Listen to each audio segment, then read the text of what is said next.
Hello and welcome, and thank you for joining episode 2 of the EdTech Spot STEM in Education series.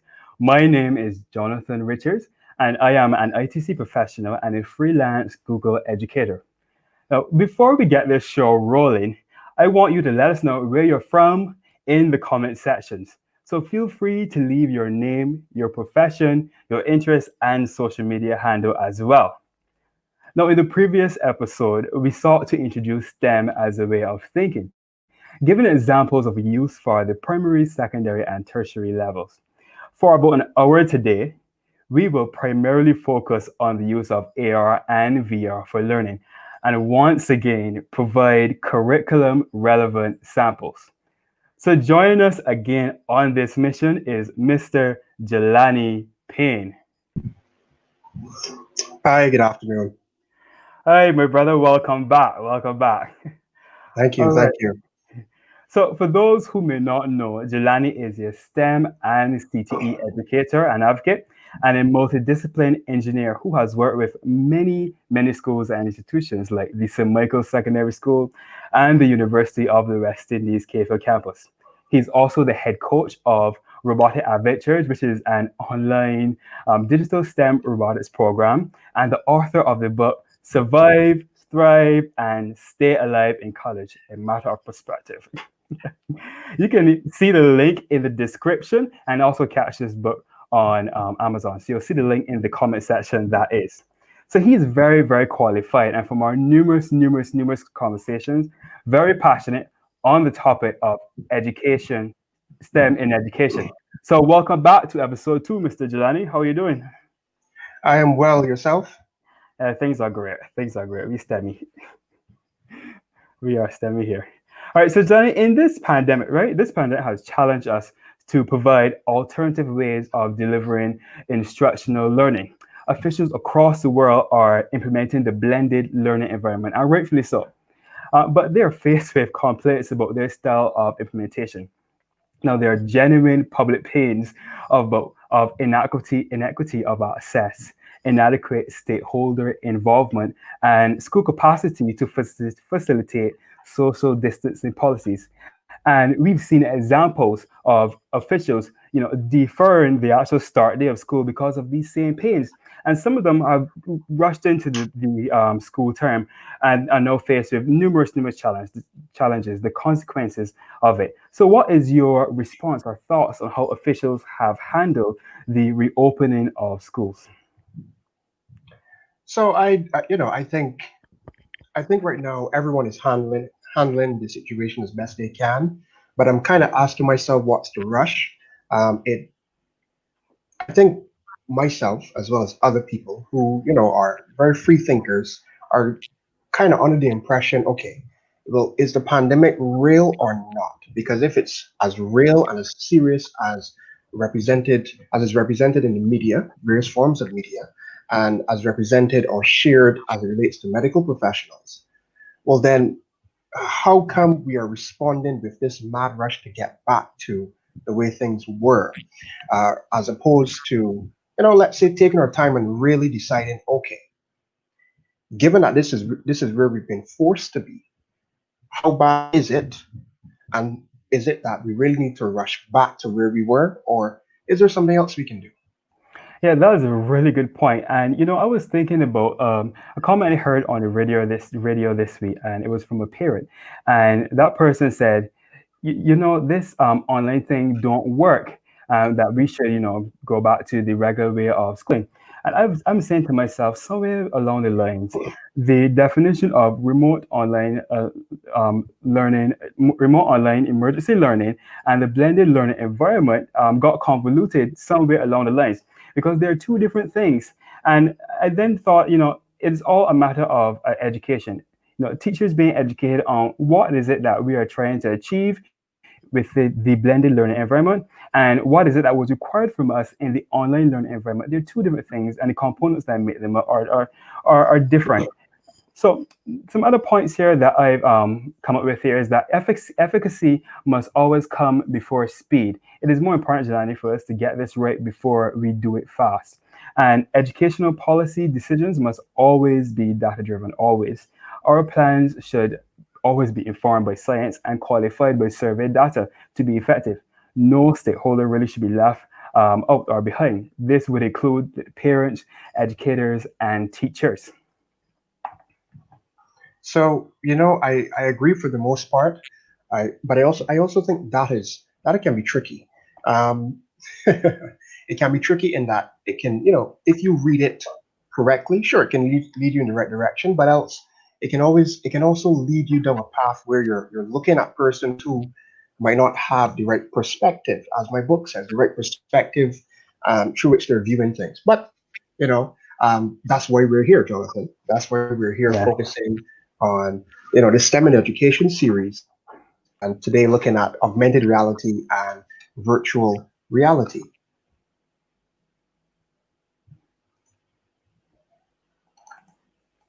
Yes, and while we wait until we get the slides up, I just want to remind our viewers that to tell you that is that you can reach out to us via the feedback form that will be posted within the comment section, and you can provide feedback on the show, the previous show, or if you are interested in joining the show or presenting, feel free to let us know, and we'll be happy to reach out and discuss this further with you. And Jelani, you're right. There is a margin of error with data, and there always has been. Nothing is perfect, but we shouldn't really ignore science and data when it speaks slowly to us. But your point is well taken. You're right. So let's get into it. Given the type of environment that we're in, we've sought to share with you useful tools and resources as it relates to educators, but of course for students as well. So today we're going to focus on augmented reality, otherwise known as AR, and virtual reality, otherwise known as VR. So let's get started. So, all right, what is virtual reality or VR? Now, VR is basically where you are fully immersed, or user of virtual reality equipment and software is fully immersed inside of a three-dimensional environment, okay?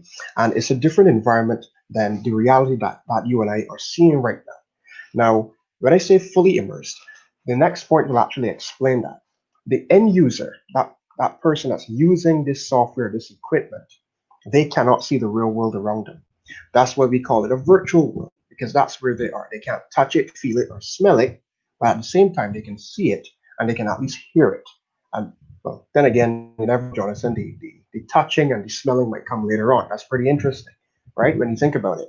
Okay, so what we're going to do here is we're going to share a brief demonstration, a brief video. Okay,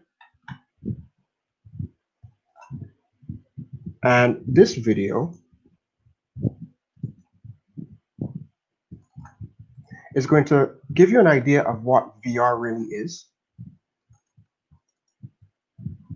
And as you're looking at it right there, what you'll notice is you can see all around you, okay? You're turning and you're turning and recognize you haven't stopped yet, okay? So that's the power of virtual reality here, and that's how it can be used. And we're just doing, a nice panoramic view of a scene. This is actually in Google Expeditions, or rather I should say Google Cardboard, sorry. And this is just a little intro, a little test, a little taste of what it is. All right. And then we're going to get into some examples. All right. Love it. So you have an idea of what AR and VR, well, at least VR is. Now we're going to go into some examples. We're going to look at personal, commercial, and educational. All right. Personal. When you go on YouTube, you typically watch videos like normal, but did you know that there are actually VR videos on YouTube? In fact, there are some sections, there are some channels that are completely dedicated to VR. So if you were to look for YouTube VR, if you type it into Google, you'll see it come up. All right. So here we are on a page focused on virtual reality videos or VR videos. So let me find a nice one here. So let's click on this first one, Everest VR. Let's mute this. Okay, and let's let it play. Now, as this is playing, notice that I can completely move I can click and drag and I can move my screen around. Okay, I might be making you dizzy, so let me take my time. Let me show you the sky a little bit. Give you a little turn around here. All right. Ah, there we go. We found our lovely hikers. Perfect. All right. So you have an idea of what VR is there, at least in the personal space. Okay. But commercial.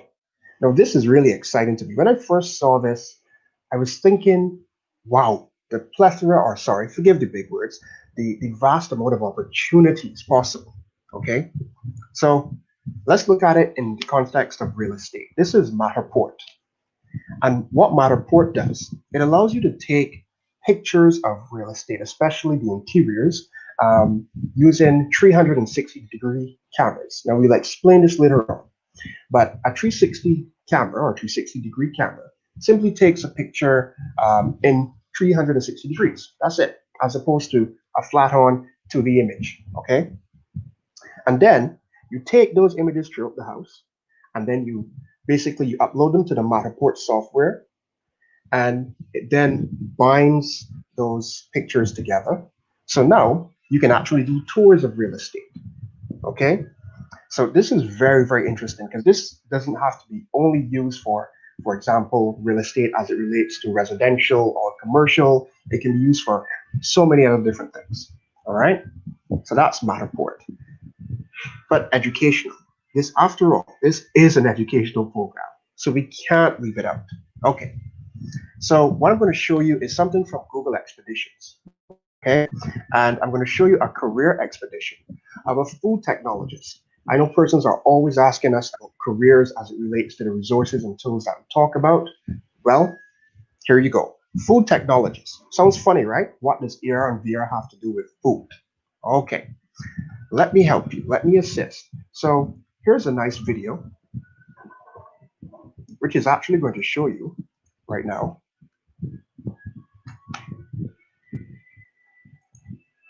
And when I play this video, I want you to see what's actually happening here, okay? Notice that you actually have little tags. Notice that you actually have little tags. So you have little tags, and as you are moving around, you're noticing that this person is basically showing you and giving you an idea of their career, okay? Which is as a food technologist in a chocolate factory, or rather chocolate development organization. Now, notice these small little circles with dots right here. Yeah, there are a lot of those around. As you hover over those and then touch them or click on them, right, depending on the headset that you have, you can actually view the content that they're sharing with you. And there are hundreds of these on the Google Expeditions app, okay? All right. So now, Jonathan has the pleasure of explaining augmented reality. Jonathan? Yes, and VR is good stuff too, Jelani. But augmented reality is taking that virtual 3D element and overlaying it on top of the physical world. And this is something that we all, interact with knowingly and unknowingly. So that is the virtual 3D element and overlaying it on top of the physical world. Now, the end user will still be able to see the world around them and to interact with them, and still be able to interact with the virtual augmented reality element. So they'll be viewing it through their phones and touching it and interacting with it while still able to see other objects and things in the background and hear things in the background. So it's a blend of both worlds. Very cool, isn't it? So let's play this video here about what is AR. I think Jelani have it here. All right, and let's run that. Right, so this is a Google Expedition demonstration, and it is looking, I think it's going to scan the environment. Sometimes it requires a QR code or some type of code, and then some VR tools, AR tools, will just bring up the object. Just like that, and boom, here we go. So this is the virtual 3D element, as I said, overlaid on top of the physical world. Now, imagine in your classroom you have this, and students are able to touch and interact with this object right in front on their desk. Last week we talked about the process of photosynthesis. Imagine something like this on top of your desk, right? Interesting. Those, I think those are tomatoes. They look lovely, Johnny. Grow right, Right growing in right. your home. Not in my home, in Jonathan's home. Yeah, lovely. Yes, Already. and we have been interacting with AR knowingly and unknowingly for years, and some of you actually may be shocked that you actually use AR tools. For some of you, you use Facebook Messenger, right? That have AR tools. For some of you, you have Instagram that have AR tools and TikTok. And just let me give you a demonstration of one. I think we have it here. I was browsing through social media before the show started, and I saw a friend of mine posted this. I was like, he doesn't even know what he's working with right now. So I think our admin could put up the image I sent to you. Sure. Okay, if we don't have it, that's fine. But basically, as I said, we use it a lot. When you put that dragon on your face, when you put on that princess crown, when you put the glitter over your head, when you put on the Pizza. mask. Yes, when you put on the pizza, yes, all of that. Yes, all of that is actual augmented reality. Yes, and you already know how to use it. It is also used commercially as well. The ladies know this well. You go online, you take a picture, and you upload it, and then you try on 100 dresses. What is that? That is augmented reality, and companies sell that to you. You buy the dress based on how it fits, how it looks on you, and that is a part of the augmented reality experience. I know Target also have um, examples of this where you can actually see how a object or furniture will actually look in your home before purchasing it. Even isn't this cool? Imagine you bought a piece of chair and you realize it can't fit it doesn't look well in the spot you put it. You can use a VR AR tool to see that beforehand before purchasing. So technology has come a long way, and it is not only for learning or for persons who are in science, but it's also used for commercial and personal use as well. And of course, as Jelani said, this is an educational show. So we want to demonstrate the use of AR for educational purposes. And for this example, we have a video on the evolution of stringed musical instruments. For those art teachers who don't believe it, yes, there is an AR tour that is out here for you as well. Just waiting for it to come up.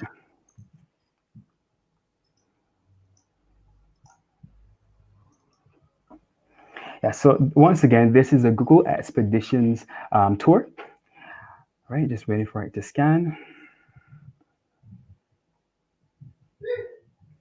That looks like your feet, Jonathan. Looks like you. Yes, and you can guide your students through this tour, and there are little notes at the bottom that you can read or to help, give a description of what they're actually seeing. But there are different cards you can slide across, and they can interact with the objects, touch, move them, spin them around, zoom in on them. Sometimes, the objects are there for you to play around with. And this could really boost inquiry after class. The students will be naturally curious about, how does it work? What does the card say? And want to, expect the elements even more. So there you see it is used for these three purposes: personal, commercial, and also educational.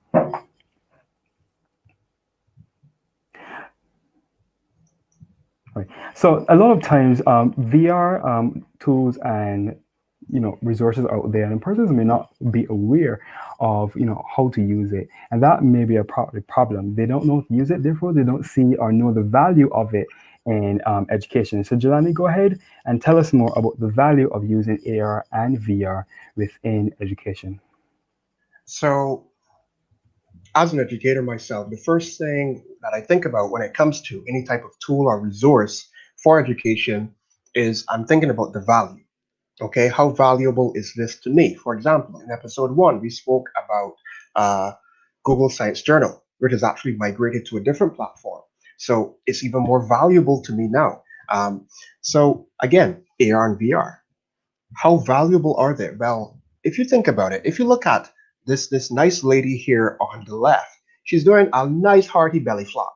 But let's not laugh at her because when she gets into the water, she's what? She's completely submerged in the water, completely immersed in it. So, and that's the point. Augmented reality and virtual reality allow you to become completely submerged in what you're dealing with and that content. Okay, so think about a teacher teaching a class, right? And you have their full attention because there's nowhere else to look. You have to look there. Where are you going to look at? Your friend that wants to tell you something? No, shut up. I'm focusing. I want to see what this is. Again, you're completely immersed. If anyone taps you, especially if you have on a headset, when you look around, you still aren't seeing them. Unless it's augmented reality, of course. Hilarious, right? And of course, with AR and VR, it appeals to more than one type of learning style. So, for example, let's take the visual learning style. It's really obvious. It's visual. Okay, we get that. What about the auditory learning style? Okay, someone who is really interested in listening. Well, guess what? Remember, with AR and VR, remember the difference between the two is with VR, you're completely immersed. With AR, you are overlaying 3D objects or assets on the real world. So if you want, sure, you can be seeing something in AR, and you can even have on your headphones, but at the same time, you're still seeing the real world around you. So still appealing to that auditory type learning style. Then you have reading and writing type learning style. Now, it might not be the physical reading and writing, but it is reading at least, okay, for sure.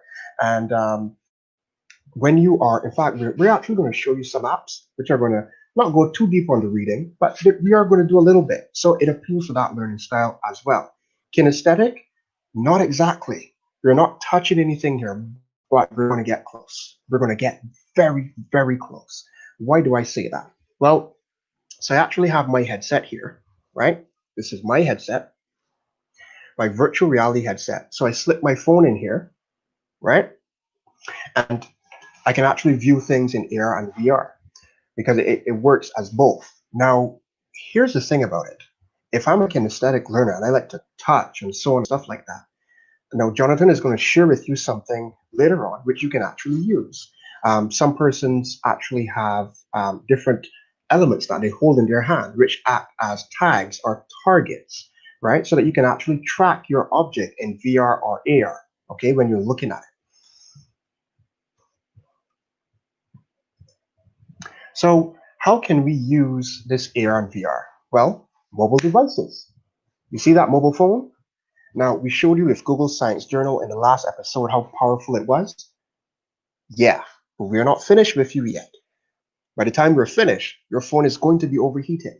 And not because of what we told you to do, but more so because Gabrielle Welch says, I would like to find out how I can use AR in my classroom. Okay, good.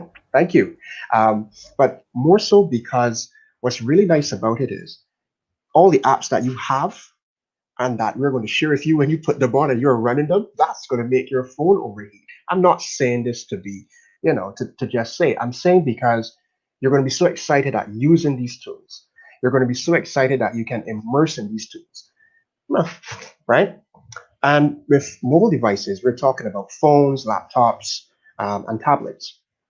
Now, you can actually use these with 360-degree pictures and videos. And we mentioned these earlier. So let's go into it a little bit more here. We have 3D assets and objects as well. Okay, now that's going to be for your augmented reality. Okay, then you have AR and VR headsets. Now you have a few types of these. One is going to be your mobile phone VR and AR. Again, just using your phone. And you can do this a few different ways. You can actually use your mobile phone headset or tablet, for example, and more especially your mobile phone, where you can use your phone or your tablet or your laptop itself. But then with mobile phones, you can take the type of headset that I have, and you can actually place your phone inside that headset, and it actually splits the screen. Okay, so you can view in VR or AR again right there. And then you have computer VR and AR. So that's actually powered by a computer or a console. All right. So that's how we're getting into using AR and VR. Now with mobile devices like phones, tablets, laptops, we mentioned 360-degree cameras. Let me give you a taste of what those look like. All right. So this is the Samsung Gear 360. And what is interesting about this? Look at how tiny it is. Okay, smaller than your phone. All right. Now notice the curvature. So at the back looks just like the front because it needs to take a picture from all angles. Okay, so you can actually see everything around you. All right, so that's one of them. And then you have the GoPro Max. Every time I think of the GoPro here, right, I always think of, when you see a lot of these more extreme athletes, like, they're surfing, for example. So you're surfing, you're catching a huge wave. I don't have the lingo, I don't surf. Forgive me. But you're surfing, and before you just had the GoPro camera and you had to look around. Now you can keep your head straight, focus on what you're doing. You don't have to wipe out, right? And get eaten by, I'm kidding. But at the same time, you're seeing above. So imagine I can be there and I'm seeing this wave above me, to the side, to the right. And, I mean, think about that. Think of a child using something like that. Think of a student using something like that. Think of the potential for their mind to expand. Yeah? Okay. And then you have the apps, all right, the AR and VR apps. For example, Google Expeditions. We briefly mentioned this. So here's Google Expeditions in all its glory. If you look just at this simple picture right here, here are these young persons looking at a T-Rex. I by the way, I don't ask me why it always has to be a T-Rex. I have no idea, but apparently that's the dinosaur of choice for many. But you have the T-Rex, all right? You have the mountains. Remember I showed you those? Okay, that looks like a brain. You have anatomy here, all right? You have the world. Now, with these expeditions, you have just about, well, it might be more than 900 now, but over 900 virtual reality expeditions, okay, that you can actually choose from. And then you have the augmented reality expeditions to choose from. And there are about over 100 of those. All right. Okay.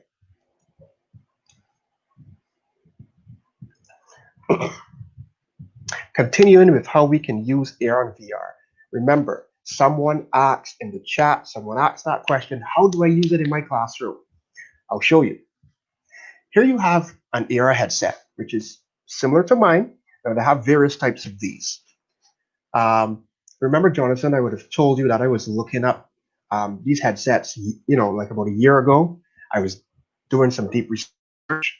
Well, here are a few headsets. Okay, I'm not promoting any particular one, but here are a few that I looked at when I was deciding, okay, which type of headset do I want? Okay. And notice the pricing on these, yeah? These aren't breaking the bank yet. Not yet. And remember, that is part of what we pledge to you. We're not trying to break the bank here. We're trying to bring you tools that you can easily go online and download and so on and stuff like that. All right? And then you have the Microsoft HoloLens. Now that's another AR tool, but that's more industrial.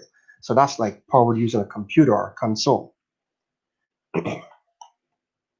So here it is. Notice she has on some coveralls.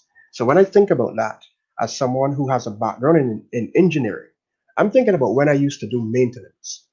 Now, when I used to do maintenance, you used to have to write up cards and say what the maintenance is, where it is located, what needs to be done, or there's a problem, what the potential problems are. Now, I can get that all in my headset. Yeah, well, or rather, I should say the Microsoft HoloLens. Significantly more expensive, but worth it? Yes, ridiculously worth Yes, and I think you know that I love this as well, it. Oh, sorry, Johnny. let me pull it The back up for Microsoft. you. Yeah.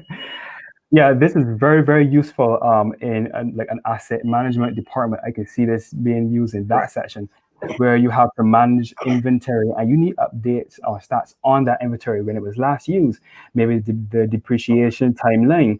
Maybe you need to see when it was last used, the damages that are on it, which could, potentially avoid a casualty. This is very useful. Rather than sticking papers on a piece of on a device, you can use this augmented reality tool to pop up information. and be informed right away once it's linked to a database that can supply that live information to you. So I love this one, as you know. Absolutely, I do too. You know, feel free to buy me one, Jonathan. Thank you so much. Appreciate it. And okay, so then we have VR headsets. Now, let me confirm the name here. Okay, I want to confirm that name. I want to make sure I have it right. I think it's Gabrielle Welch who mentioned this, and I found this pretty Yeah. interesting. Here you have Google Cardboard. She was asking, how can I use this for my classroom? Well, here you have Google Cardboard. You might have seen a little picture of this when we were looking at Google Expeditions. So you were thinking, okay, Microsoft HoloLens, that's a couple $1,000s US. But then you were looking at, for example, the AR or VR headsets that I was showing you in my wish list or that I had checked out on Amazon. But you know what? Forget about all of those. Forget about all of them. Let's go for an even more inexpensive option, Google Cardboard. And they really created a nice way for everyone to get involved as it relates to virtual reality, okay? And for everyone to be a part in terms of using it. So think about the Viewmasters that persons used to have when they were young. I remember I had one, and I used to be, it had in slides with, I think, Ernie and Bert, Sesame Street. Now, that was back then, virtual reality. Here is virtual reality moving forward. And here you have Google Cardboard, and you actually have it in different styles, plain old cardboard, yeah? And you even have like hard plastic, a little leather, some with wood, or, oh gosh, what do you call that? Medium density fiberboard, like I said. Okay, this one here is pretty interesting. You have some more plastic and rubber. But I love this one. This one is what really got me hooked. But forget about all of that. Forget about paying Google for anything. Forget about all of that. Jonathan, I'm going to let you go through this because you like it. So you go ahead. Yes, as you know, I'm excited with this, and I've already bought my card. I have my card here, as you can see. I'm ready to start making my VR headset. So all you need is some card. There's some instructions online, and we will share these instructions with you. But all you need is some card, some tape. You don't necessarily need to use or have all of the elements here that they are suggesting, but anything that can bind and hold these together would be sufficient. Um, what we are using, or what I intend to use for my glasses, is the magnifying glasses, and you can get those in a dollar store. I'm going to get mine from the $3 store. They're currently out of stock right now. Boo-hoo. But I'm planning on getting those, and just make sure that they are, I think, between 50 and 75 millimeters. And you have to measure the distance between your phone and the goggles to make sure you have an accurate peephole. You don't want it too close or too far, just accurate enough. So yes, these are simple to make. I'm in the process of making mine.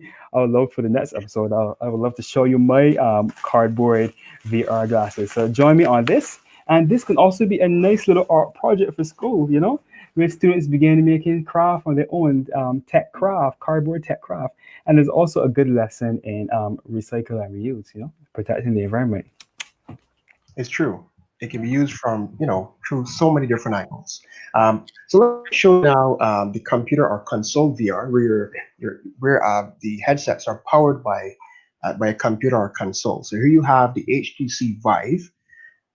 Some people call it Viv. Oh gosh, some people butcher these names. What can I say? Now, we're not telling you you have to pay this price, and we're not necessarily promoting this. What we're really showing you is how you can really expand your thought process and see what's out there, okay? And compare it to what we're showing you that you can make, what Jonathan just showed you can make, okay? But still, ultimately, very cool. Imagine this person here, they're looking at this vehicle, all right? And they can change the colors, and various other details on different parts of that vehicle. All right, you have Oculus, that's another brand. And then we're going to show you one final one. So here's Oculus. This is another brand as it relates to to VR. This is console VR or computer generated VR. And then we also have VR for the Sony PlayStation platform, which makes sense. It makes sense. Come on, it makes sense. It makes sense that games and entertainment would want to be a part of this.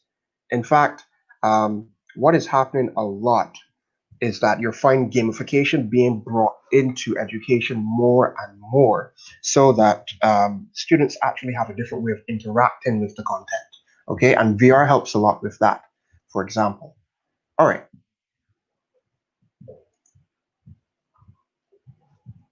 So where can we use AR and VR?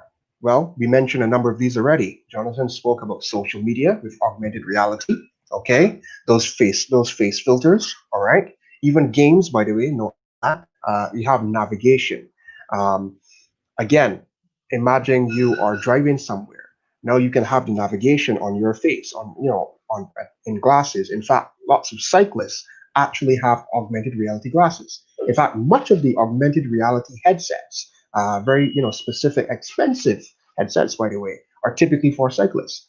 Um, then you have the retail environment, which we mentioned through the commercial environment, shopping, for example, Target, advertisement, again, for example, Target, or buying dresses, buying shoes, yeah. Or for example, let us say you are, you know, walking walking past a movie theater. All right, cool. Well, now you hold up your phone to that flyer, and all of a sudden, for example, one of my favorite movies of all time or brands, James Bond, comes to life. Okay, um, and he says the name is Bond, James Bond, right? Funny, but again, interactive. All right, getting that deeper engagement. Then you have entertainment, of course, like we mentioned with the PlayStation, Sony PlayStation VR element. Okay, entertainment as well as television. I showed you YouTube VR, where you can watch YouTube with a VR headset. So we really have some nice opportunities here of where we can use AR and VR. Now, let's just explain between, or rather distinguish between entertainment and professional use here. Okay, so entertainment, gaming, TV, music. Professionally, though, we can actually use augmented reality and virtual reality with STEM, of course. This is a STEM in education series after all. Sales, real estate, we mentioned that. Tours, Jonathan mentioned that, and I mentioned as well with the Google Expeditions. Training, you're going to see a bit more of this. I say a bit, I'm actually softballing it in, but you're going to see a fair amount of this coming in. Training, okay? Now persons can be trained from anywhere in the world, doesn't matter where it is, okay? And they can see you, all right? They can see you and interact with you. Sorry, Jonathan, you wanted to say something? Yes, no, I was thinking about my educator friend that I was speaking with the other day, and I was explaining to her, that you can get a green screen like me, like what I have behind me right now, and you can put your virtual tour. And she's a science teacher, and she teaches on the nervous system, different types of systems within the body, and you could be on your green screen guiding through that virtual experience, training and teaching the children, and that is more captivating for them. So it does bring a whole new meaning to training, and it's really explosive. That's why how I would describe it. Really explosive. It's very true. Persons always ask about careers, industries and careers where we can use AR and VR, advertising and marketing, sales, engineering, medicine. Let's say you are going to medical school. Right now, what's happening? You can't actually necessarily come together, or you're not supposed to, I should say. But again, and in fact, think about it, doing operations remotely, not just talking someone else through a process, but having a robot on the other end, and you are wearing your virtual reality glasses, right? Or your AR glasses, rather, and you're actually controlling that robot. Okay, think about it. That is very, very cool. No longer does expertise need to travel from one side of the world to the other. Or I hope people are really getting this up. This is some serious stuff here. All right. So I mentioned training, history. History is very useful. Jonathan mentioned focus on the nervous system, biology. All right, but then there's history. Okay, immersing yourself in things past, what has happened before, what has come before us. Public speaking, we're going to talk a bit about that today, and as well the arts. We're just trying to share some non-traditional or non-STEM areas so you get an idea that we can still implement STEM in non-STEM areas. Yeah? Okay. Yes, and in regards to the history, Jelani, yes, you're right. I know there are certain groups who are very ambitious with the VR tools, um, stitching images together to create a virtual experience for historical spots within Barbados and elsewhere. And these sites are always a big attraction for tourism, so there's definitely a market for that, and it is an unknown need that is out there. That's what they call it, an unknown need. I like that one. Unknown need. Okay. How can we use AR and VR specifically in education? Gabrielle Welch, she's followed up with us. Um, 360-degree pictures, right? Using your mobile device, which we showed you a bit of at the start. Notice that plant that was in Jonathan's living room, right? You can walk all around it. Yeah. You can look at the root system. You can look at at what was at the produce, what it produces. You can look at the leaf system. You can look at everything, right? Perfect. In fact, picture me, or someone else. Now imagine, here you are walking around in your own living room, and you're walking all around this thing. Imagine someone walks by and wonders, what are you really doing? Are you okay? Do I need to send you somewhere or call somebody, like, you know, medication, or, but yet what will really drive them over the edge is when you kneel down, lay on your back, and then look up. Because you're Yes. trying to see the plant from below. Hilarious, right? Yeah, you have to admit it does look a little strange seeing Yeah. someone Oh walking yeah. over your Oh foot. yeah. It Until does. we have more people doing it, of course. Yes. All right. So then we have the apps like we mentioned, YouTube VR, Google Expeditions, AR Ruler, which we mentioned in episode 1, where you can literally uh, take measurements of a physical space only using a digital tool. Okay. All right. And then we mentioned Google Cardboard. Now, notice what we're talking about here. This is specifically for education, for classrooms. All right. So headsets. Well, you have Google Cardboard. When you think about it, with Google Cardboard, it isn't expensive. It is something that you can even make. Yeah. And even if, let's say, you want to purchase, well, you can purchase. There are lots of options, and the options, don't range, or rather, they don't go too high in terms of, for a budget that might want to stay, let's say, under $100. All right. Using AR and VR specifically in education. So let's look at the classroom. You can use it for an in-person classroom.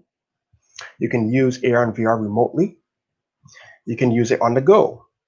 You want to keep your child quiet, for example, while you're in the bank, okay? Slip in your phone. You can control their content. Tell them don't take it out. You can rest it on their head, and there they are looking around like a crazy person in the middle of the bank while, everyone else is like, wait, what's wrong with that child? And you get the idea.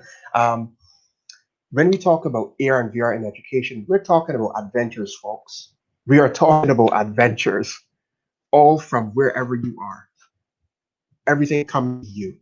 You don't have to go anywhere, and you can't go anywhere right now. So this is perfect. Watch that value come in.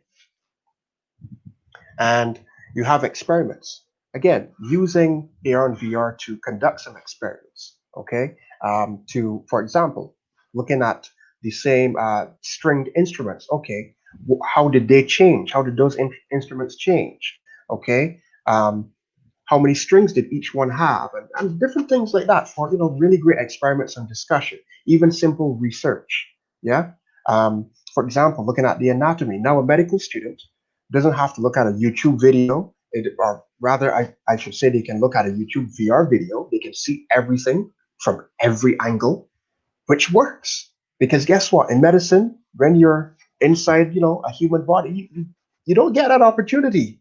So this really works. Just saying, this really works. Okay. So let's move on. Um, Yes. mhm. So there are serious roadblocks when it comes to AR and VR technology that persons who are interested in it may be faced with, and the biggest one is fear of actually learning or the changes are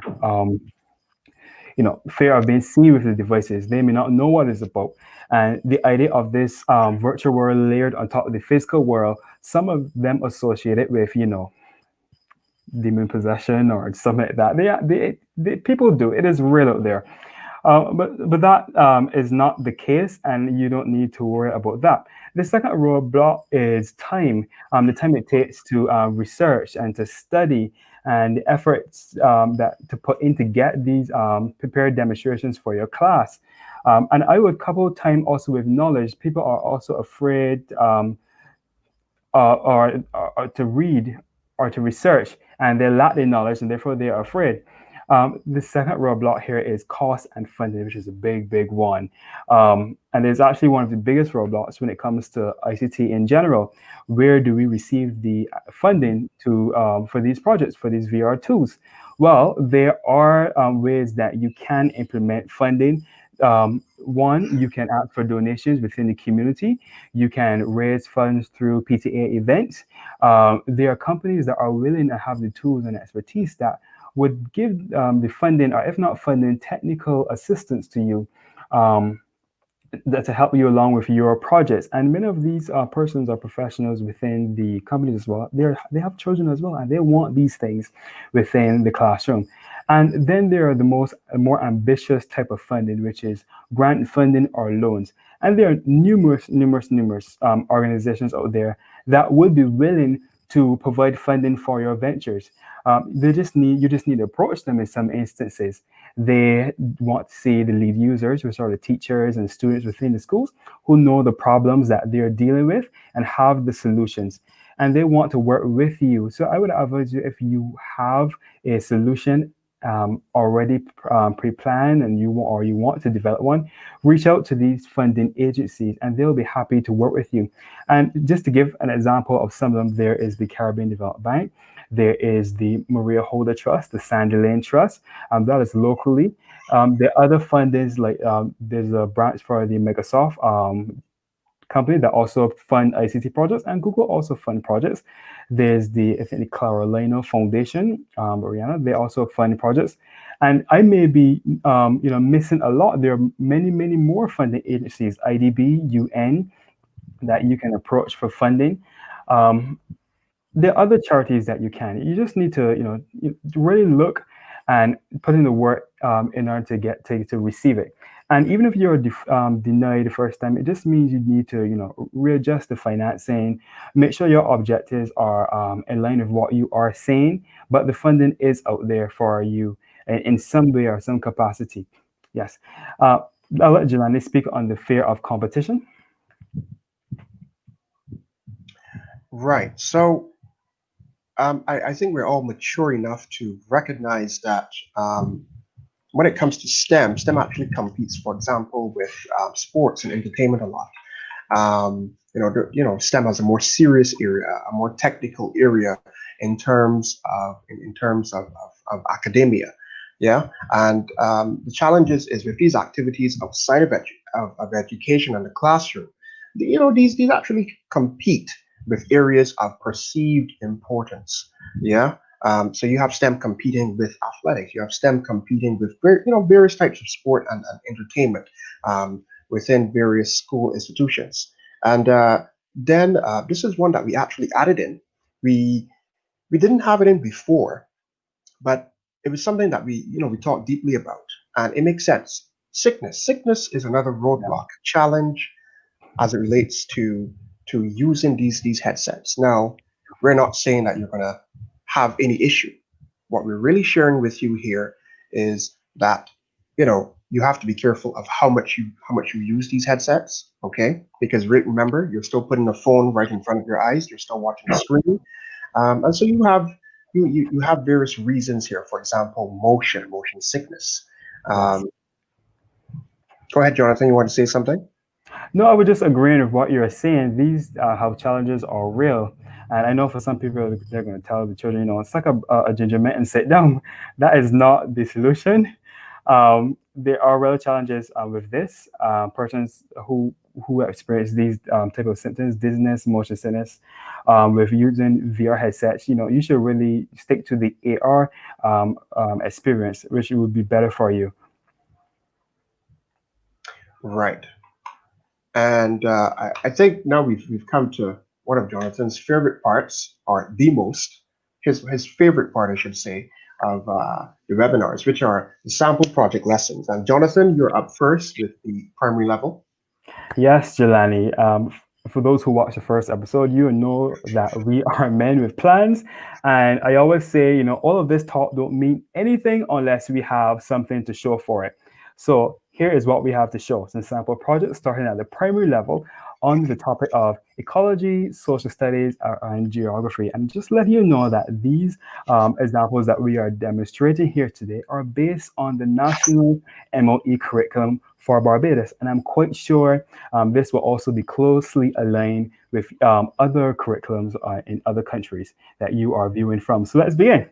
So our objective here is to describe different habitats on land and in the sea, and also to identify organisms that inhabit coral reefs, give a brief description of the physical landscape of Barbados. So the first demonstration is with the Google Earth VR tool. And I'm quite sure many of you have heard about Google Earth, and since you've last seen it, it had numerous updates that you may want to check out. Right. So here is our Google Earth VR tool. And let's say the teacher wants to begin with the question, how does night and day occur? And the teacher can demonstrate that the Earth spins on its axis, and that's how night and day occurs. And you can see the parts of the Earth where the sun is shining on, and the parts of the Earth that is dark. And they can also go further and explain the seasons also occur when you tilt forward and backwards as well. So let's do some flying into the Earth and go to the Caribbean region. Now, on the topic of CARICOM, this is where you can demonstrate to students, which islands or countries belong to the body of CARICOM. And they can identify also the Caribbean Sea and the Atlantic Sea and the Pacific Oceans and other countries within the Americas. Yes, this can all be done within Google Earth. So let's zoom in some more. Let's go over to the eastern side of the Caribbean where we belong, Barbados. And just to note, you can also see the Lesser Antilles and the Greater Antilles within this. So instead of a static image, you have this virtual three-dimensional image. Now, this part usually comes up around this time of the year, Independence, where we have to list the parishes of Barbados. And as you can see, they're divided there, and students can name them on the map. Now, I removed the borders so that you can actually see the landscape, the physical landscape of Barbados. And here, the teacher will use this to describe briefly the landscape, like St. Philip Tableland, highlight show where St. Philip Tableland is, the St. Lucie Tableland, the Central Uplands, the Western Terraces, Scotland District, St. Christchurch Ridge, Silver Sands Flat, and St. George Valley. So you have this virtual experience. And if you notice just now, I just put it in the 3D mode, and right now it's back in 2D, back in 3D mode again, so that you can get that three-dimensional view. All right, and you can also see where Barbados is situated outside of the Caribbean islands there. Yes, and give them an idea how close the island St. Vincent is to Barbados. Now, yeah, so this is really interesting. I've introduced this to students in the last academic year, and I know they were blown away by it. I think we're class one students, and they visited a lot of different islands. So no need to get paper permission slips or wait on when parents come in, or pay for money for a bus to transport you to a museum. You can actually do a virtual tour right here. And that is what we're going to do. We are going to travel to Harrison's Cave, right? And I love this because I can then ask the students to then compile their locations that they've visited within this day into a project. They just need to click the add project button and add it to their project. And if we click on the image, it would then give me some images of the Harrison Cave site. Hmm. All right, so I'm just going to click on another one here. I think Welshman Hall Gully. All right, so we're going to travel to Welshman Hall Gully.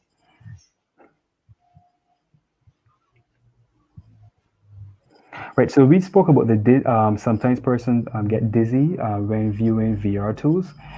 You can actually slow down this animation or to stop it altogether. Just let it go direct to the site to avoid that if this is also affecting you. But this is Welshman Hall Gully, and you can also add this to your project if you have to do a research project or write a little short story on the project. You can add this whole experience and create your tour of the Welshman Hall Gully. So that's it for the Google Earth VR tour. Let's switch over to some augmented reality stuff. All right, Jonathan. Quick question, Jonathan. Yes. Can you calculate for me how much gas you just had to Save. purchase? No, no, not Wow. save.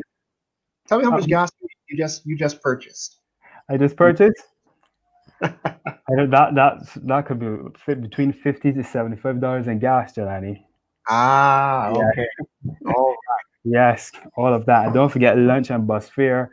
Whew, we, we, so I guess persons can really see here now how it is that you can do a lot of touring, you can do a lot yeah, of traveling within the country or outside of the country yes. without spending what? Any money. You can have field trips right inside of your classroom. Let's quickly go to the next video. Oops. I don't Go think we ahead, have. go ahead. That's Sure. all Okay. right. Great. Right. So let's. I don't think we can play all of it, but I'll play a piece of it because I know we are coming close to the end. Right. So this is the augmented reality tour, and right. So this is demonstrating or showing the different habitats that animals live in, and they can also interact with this tour as well. I think this is the virtual tour, not the augmented reality one. Right. And as I said before, there's some notes that the students can use to read, or the teachers can read. Just give a brief description of what is actually happening here within this tour. Now let's flip this to the side and put this in VR mode. This is where the students can really You dive feel so into cool, the don't experience. you? Yeah, this is all exciting stuff, Jelani. This is where students really dive into the experience with the VR headsets. They're literally on the water. On the water, that ecosystem is a whole Right mystery. here. Yes, and persons are always fascinated about what happens underneath the ocean. I think we have another one here for the Caribbean Sea, which is closer to home. I have a list of the tours. I'm always checking them out. Um, right, so this one is for the Caribbean Sea, and here you can view the different reefs, the reefs in the Caribbean Sea. And I believe there's a shipwreck tour here as well, a shipwreck virtual reality experience. Yes, lovely, lovely. Right, so yeah, let's wait till it's finished. Then we're going to go back to the ecosystem for the Caribbean for right ecosystem of the coral reef. So this is the augmented reality experience here. And this is not full augmented reality because, as you can see, there's no virtual over the physical experience. But you can still conduct the tour using this experience. Students can hop onto the tour and you can guide them through. Every time you move, they will be moving with you. No one will be left behind. But if you want to have the virtual experience over the physical experience, you can just use these markers right here. Just strategically place them in your classroom, on your desk, anywhere, and have your students use their devices to scan the markers, and the objects will appear on top of them. So that's it for the primary school level. There's so many possibilities here. We can go further and further. Absolutely. Thank you for that, Jonathan. And Yeah. so let's move on to the secondary level. And the topic is languages. Now, I recall doing French when I was at secondary school. And unfortunately for French and the French teacher, it was always after lunch. So I was always tired and, funny enough, always sleeping or sleepy at least. Um, and then also, too, it generally just didn't grab me. Now, one of the things that I remember that we had to do was create and perform a scene in French, or in this case, in a foreign language. So the objectives were to develop advanced conversational French, right? fluency, conjugation of the verbs, vocabulary, and tone, or in other words, accent, right? Um, Now, in terms of discussion, once this was finished, then the discussion would be centered around the teacher or that educator, letting us know, okay, how smooth was the conversation? How was our pitch? How was our tone? How was our pronunciation? Um, I can tell you for me, and I know for many of those other persons that I was in a group with, and in that class, yeah, we butchered French. Right now, anyone who's French or speaks French, yeah, we created a new accent back then, just so you know. It was interesting. It was something to behold. Interesting. Yeah. Now, let's look at some AR and VR tools and resources, okay? So I want to introduce you to something called Monly AR. This is actually very, very cool. So I'm going to introduce you to it. I'm going to show you the video.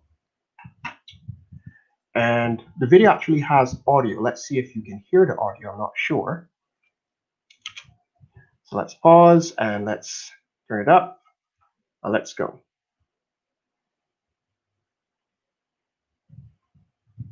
So I'm just starting the intro. And it starts up, it loads. And watch what happens. Just like with Google Expeditions, you have to find a platform. Yeah. Welcome to the modern experience. I'm here to help you learn a new language in a fun and interactive way. This is a new technology that. Oops, sorry about that. Object recognition, augmented reality, the technology which allows you to be part of your world by blending your real world with your virtual world. Watch this. This is very cool. First, I'll show you the king of the jungle. Don't jump. That's right. This is a lion. In French, to say a lion, you say a lion. Jonathan, you might want to look behind you just in case he's still there, huh? Might be there for lunch. Yes. Just tap on the animal and see what happens.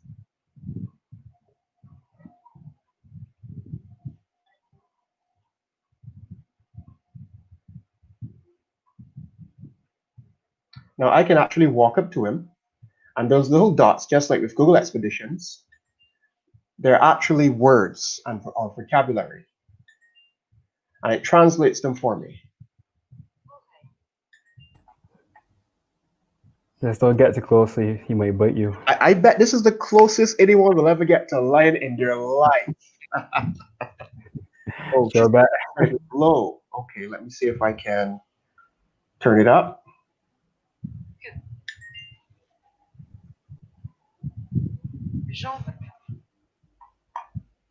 And notice that it's kind of like a game. You discover all of the items. Yes. If you want to say a chicken, you say une poule. A chicken, une poule. I bet you didn't know that the chicken is the closest living relative to the T-Rex. So there is where I stopped. I stopped it because we could go on and on with that. It's just very, very cool, very, very useful. And notice how interactive that was. So you can actually touch the animal. So imagine how early you could really start teaching French to your children. Yeah, how early you could really bring this in. Even though we're talking about the secondary level, I'm sure that we can easily bring this in.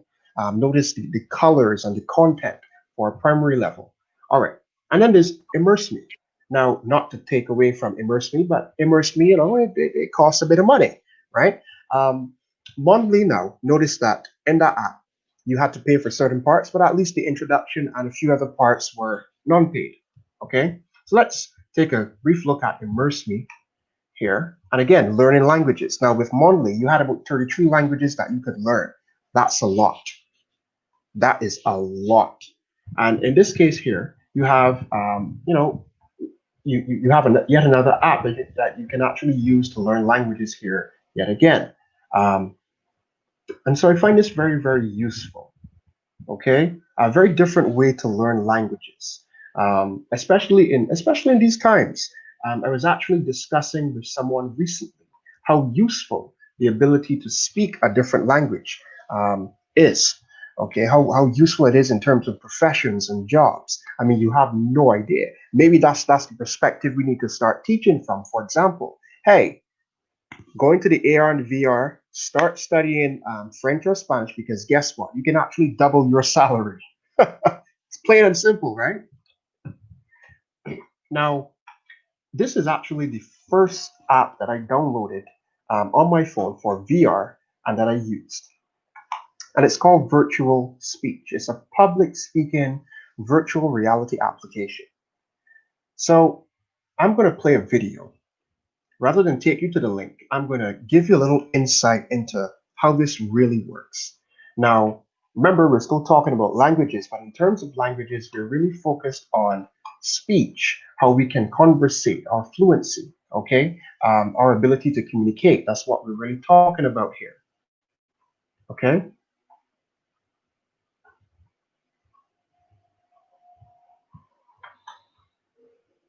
Now, it looks kind of small. I know, forgive me.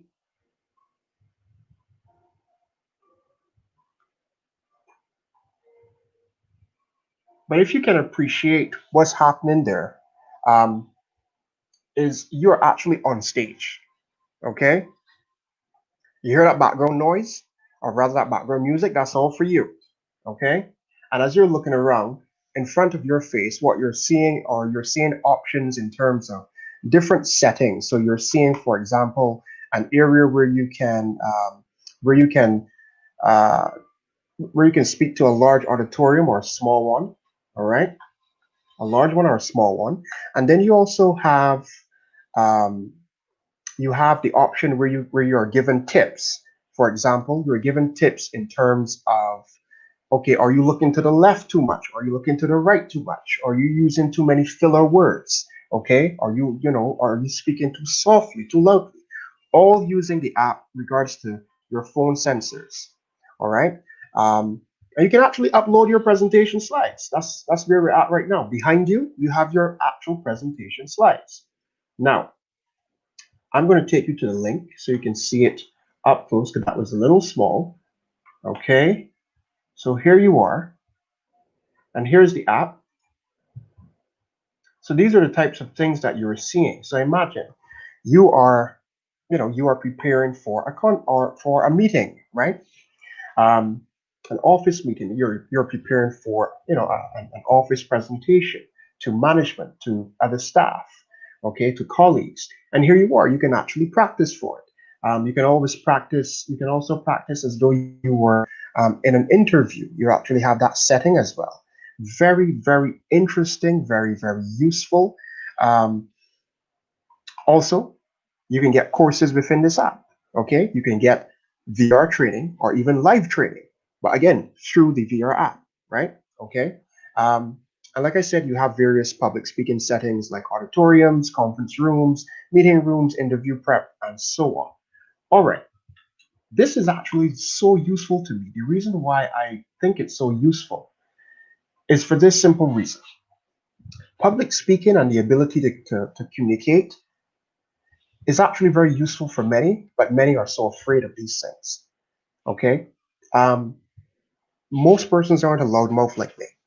For me, this is normal. Okay. I can speak freely public. I can speak publicly to most persons. Um, but what is difficult for many um, is speaking in front of persons. You'll find, and I've seen this teaching at the secondary level. Um, you find that students, they have the world of things to say in front of their friends. If someone who's their peer, their equal, tells them something in passing, they have a quick retort. It's immediate. Okay, it's immediate. But funny enough, um, if it is that they have to go in front of those same persons, a large group, and present, now they're more fearful. But guess what? That's the means by which you have to feed yourself. That's the means by which you communicate. Very important. Same thing for young children. Okay? Being able to communicate is very important. Without communication, how do you survive? How do you say what you want or what you don't want? Right? Okay. So let's close this down. All right. And let's move on to the tertiary level. Now, the tertiary level is even more interesting because, again, we're focusing today on non-traditional areas, or rather areas that are not in STEM.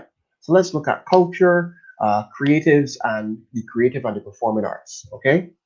So let's say the aim was to create and perform a skit, okay, showing how Barbados has handled the pandemic. So the objectives are develop an excellent storyline, uh, have good flow, movement, body language, timing, facial expression, eye contact, interaction with the other performers or sync, and engagement. And then, of course, the discussion after the presentation might be, okay, how best do we create attention-grabbing stories that are less than 2 minutes long and are yet still engaging to the audience? All right. So watch how we do this with AR and VR. Virtual speech again, in your face again. Get it?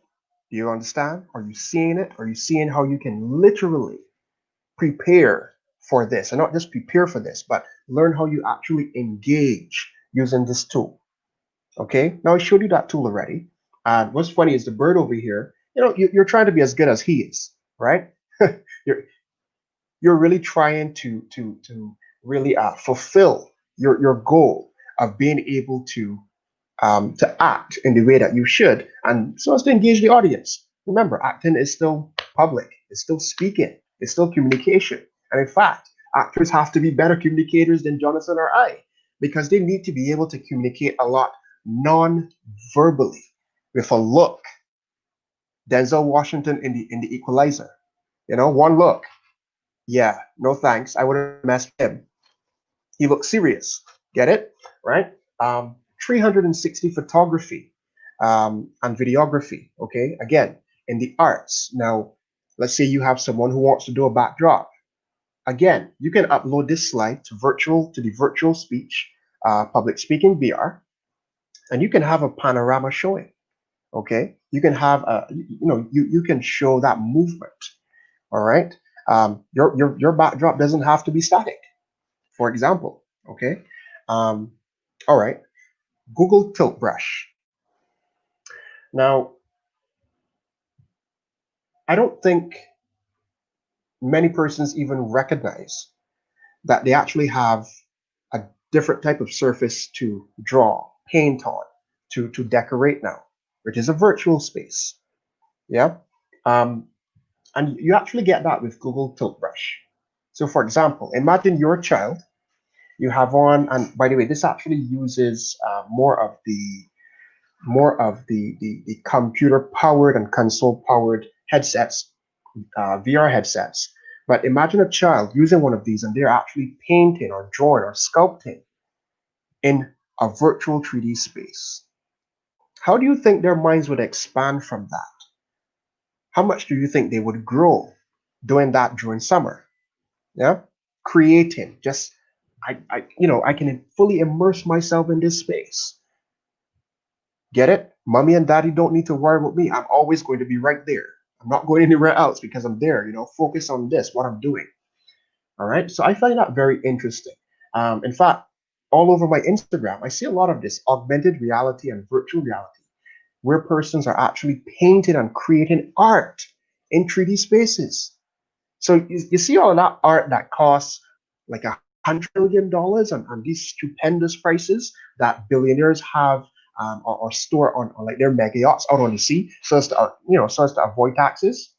That's cool, but how about paying $100 million for something that doesn't physically exist? Think about it. That should blow someone's mind. It's blowing my mind. All right. Now, what about Sketch AR? Again, still focused on the development of culture and creatives and the theatrical or performing arts. Now, let's say you're not a really good artist. That's okay. That's why you're in school to learn. I wasn't the best artist, which is fine. Now, the thing is with Sketch AR, I don't have to be. I can learn. So now using my phone and augmented reality, here you go. This gives you an example of how it works. I can actually create something, create a drawing based on my phone, right? Projecting that augmented reality onto a piece of paper. Back in my day, because I'm old enough to say that, back in my day, it used to be called tracing. Jonathan is laughing at me. Jonathan, that used to be called tracing, right? Not Yes, it used to be anymore. called. Not anymore. Augmented reality, folks. Interesting, useful. Imagine your children using this. Imagine students at various levels using this. This is why we're sharing these tools, because a lot of these tools, even though we're showing you lesson plans or sample lessons and projects at various levels, doesn't matter. You can use it at any level for anyone. It's that useful, right? It has that much value. All right. So let's summarize here. Let's summarize here. And I want to take away three main key points. AR and VR, like I said in the beginning, are technologies which bring the world to you. Okay? In fact, let's put it this way. When you purchase a VR or AR headset, it gets shipped to you, doesn't it? You don't go in the store necessarily anymore and buy it, do you? Okay. So even that is coming to you, including the apps, including the software, everything is coming to you as well. Okay. The tours, everything. And even though these technologies, this is part two, while they're relatively new, we didn't show you anything that's way above your budget. Why do we say that? Because, we're also looking for free or inexpensive tools ourselves as educators to use, right? So we're not going to show you anything that's going to break the bank. And even though it's a relatively new type of tech, it's still, there's still lots of resources and tools that are very inexpensive. And you have AR and VR, like I literally just said, that you can use for all ages, all levels, from child to professional. And now let's move on to some action items. Action number one, please review the definitions and examples of AR and VR. So you have a firm understanding of what they are. Review your educator toolkit that you currently have. Okay, all of those tools and resources that you have in your arsenal, those tips and tricks, review them and say, okay, which one would I like to upgrade? Which one needs an upgrade? And then take a look at some AR and VR resources and tools and see how you can swap one of those older traditional tools that you had for one of the new tools, which incorporate AR and VR.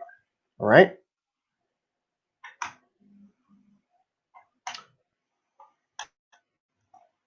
Okay. So review your daily work. What do I mean by this?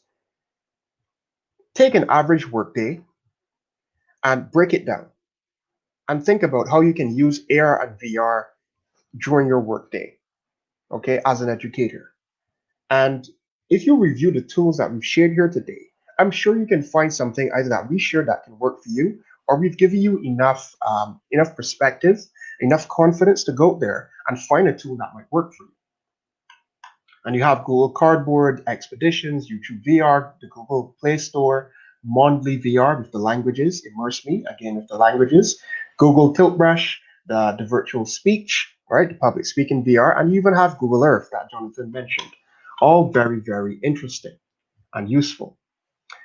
And so we're going to start to conclude here. You guys can contact myself. Well, you have the information for the EdTech Spot, okay, at the EdTech Spot on Instagram and the EdTech Spot on YouTube. You have myself, Jelani Payne, at Instagram or on Instagram and LinkedIn. My email is my name, jelanipayne@gmail.com. Uh, you have an idea of what I do, Robot Adventures, as it relates to a completely online digital um, coaching program for robotics. And then I also do coaching showcases and I help schools set up clubs. So you have an idea of who I am, what I do. And it's time for questions. Yep, so get those figures ready. We are ready to answer those questions. Yes. So this stuff is a lot sometimes for persons to digest, and if you do need assistance with it, you can contact Jelani, as you said. For those who would want to contact me, that's no problem. You can reach me at the EdTech Spot on YouTube, Facebook, Twitter, Instagram. Yes. So if you have a question, then we'll be happy to answer that question. If you don't have a question, we're interpreting it as we did a very good job. You understand all of the concepts that were explained here today, and you don't need to answer any questions. I think we showed them everything, did we? Yes, we did show Or them a guess lot. what? That was a lot to digest. If it was a newcomer, well, we have a lot to start with. But you don't have Understood. to be afraid to begin. There are educators who are ambitious, are willing to start these projects, but they just need to find themselves in the right circles. And we have a circle that you can join. It's called the Google Educators Group. Sorry, the Google Educators Group for Barbados, which is GEG Barbados, and the GEG Caribbean Group as well. So that's your professional learning network. There are numerous professional learning networks, GEG groups around the world, in the United States, in South America, in Europe. There's even the GEG Global and the GEG Virtual, which have like thousands and thousands of educators around the world. And that support group has really helped me last academic year, um, dealing with students and teachers and with the new online learning environment. So feel free to join that group. We'll be happy to have you on board. GEG Caribbean and GEG Barbados. The links are posted in the chat the chat in the comment section, and it is also here on the screen for you to see. And if you are willing to start your own GEG group for your own island in the Caribbean, no problem. You can start a GEG Trinidad, a GEG Jamaica, a GEG St. Vincent. You can also link with the GEG Caribbean so we can all be a part of that one network. And it's free. It is free. So all of you ICTP persons and teachers out there, and even parents as well who have a genuine interest in this, feel free to join the group, and we'll be happy to have you on board. So I don't think there are any questions here as yet posted. So as I said, we are interpreting this, that we did a very good job, and most of the concepts here were explained well, and there's no need to ask questions. But of course, you can always reach out to Jelani at Jelani Payne and myself at EdTech Spot. So we've done it, Jelani. We've accomplished episode number 2. Yes, and we've hoped that after today's program, you are inspired to learn more and begin developing your own STEM learning environment. I would invite you to carefully consider the contexts and conditions that students thrive in. This is outlined in the COVA approach, the COVA, COVA, not to be confused with COVID. Mhm. This method asks that educators give their students a choice, the freedom to organize, structure, present their ideas, and learn it in the classroom and virtually as well, to allow students to take ownership. This comes with the freedom of choice in what they do. Let them choose tools to build, engage, motivate, and become self regulated. Give them a voice and purpose. Help them to define their personal significance and what they are doing. Provide regional and global sharing opportunities and ways to revise and structure their ideas through testing and experiments. And finally, A in cover, authentic experience. Provide opportunities for authentic experience through STEM learning. Let them select projects that can become real life solutions in their world. Yes, this core approach complements the STEM and blended learning methods in facilitating student centered learning, guided inquiry, discovery learning, project based learning, peer collaboration, and creativity, all of which combined can provide greater balance and structure to learning that can lead to infinite possibilities. Oh, as I said before, we've come to the end of this episode, and we would want to invite you to like, share, and subscribe to this channel. Also, feel free to leave some feedback on that form that was posted. I think it will be posted again. Leave some feedback there, and if you're interested in joining this experience, we will be happy to discuss that further with you. So fill out that feedback form, and let's get talking. Now, Johnny, let's give us them a little teaser into episode number 3. So episode number 3 is going to be very useful and very interesting because we're focusing on 3D design or computer aided drawing and computer aided design, as well as 3D printing. We're going to focus on the what, the how, and the why, okay, of these things. And for this episode, Jonathan, we've also invited a special guest Yes. to discuss 3D design, CAD, and 3D printing as well. Yes, and that is really something to look forward to. I'm excited over the next episode for the next episode. And I want to thank you once again for joining us, and we look forward to seeing you in the next episode. So until next time, be safe. Bye, everybody. Bye bye.